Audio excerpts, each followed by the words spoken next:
So hello guys, সকলে কেমন আছো? আশা করছি সকলে অনেক অনেক বেশি ভালো আছো। আজকে আমাদের ভিডিও টপিক হলো stock market versus crypto trading, কোনটা বেশি লাভজনক।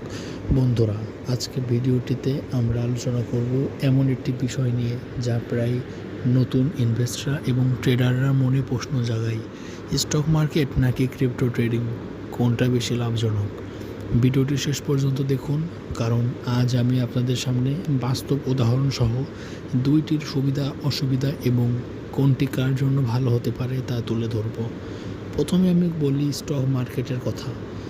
স্টক মার্কেট হলো এমন একটি জায়গা যা আপনি বিভিন্ন কোম্পানির শেয়ার কিনতে পারবেন, এবং যদি কোম্পানি ব্যবসা ভালো চলে তাহলে শেয়ারের দাম বাড়ে এবং আপনি লাভ করতে পারেন।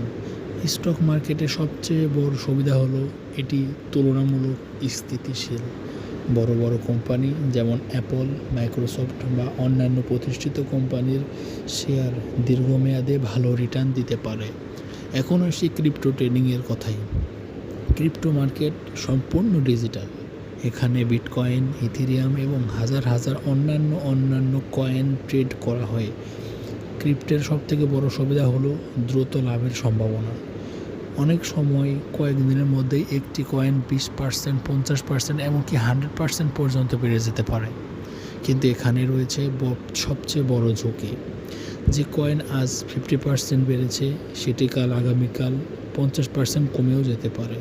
এখন প্রশ্ন হলো, কোনটি বেশি লাভজনক? শুধু লাভের আশায় সম্ভাবনার কথা বলি তাহলে ক্রিপ্টো মার্কেট স্টক মার্কেটের চেয়ে অনেক বেশি লাভ দিতে পারে। কিন্তু যদি ঝুঁকির কথা বলে বিবেচনা করি তবে স্টক মার্কেট অনেক বেশি গুরুত্বপূর্ণ। আর আপনি যদি উচ্চ ঝুঁকি নিতে চান তাহলে এবং ক্রিপ্টো ট্রেডিং আপনার জন্য ভালো হতে পারে। কোনো মার্কেটই 100% লাভের আশা গ্যারান্টি দেয় না।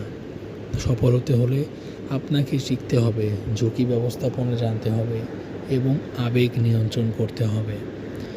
আমার ব্যক্তিগত মতামত হলো একটি ব্যালেন্সড পোর্টফোলিও সবচেয়ে ভালো, অর্থাৎ কিছু টাকা স্টক মার্কেট এবং কিছু টাকা ক্রিপ্টোতে বিনিয়োগ করলে ঝুঁকি ও লাভের মধ্যে ভালো ভারসাম্য তৈরি করা যায়।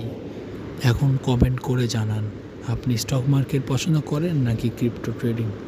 ভিডিওটি ভালো লাগলে লাইক দিন, চ্যানেলটিকে সাবস্ক্রাইব করুন এবং বন্ধুদের সাথে শেয়ার করুন। ধন্যবাদ সবাই, ভালো থাকবেন। এরকম নতুন নতুন ভিডিও পাওয়ার জন্য আমাদের চ্যানেলটিকে সাবস্ক্রাইব করে পাশে থাকবেন। ধন্যবাদ সবাইকে।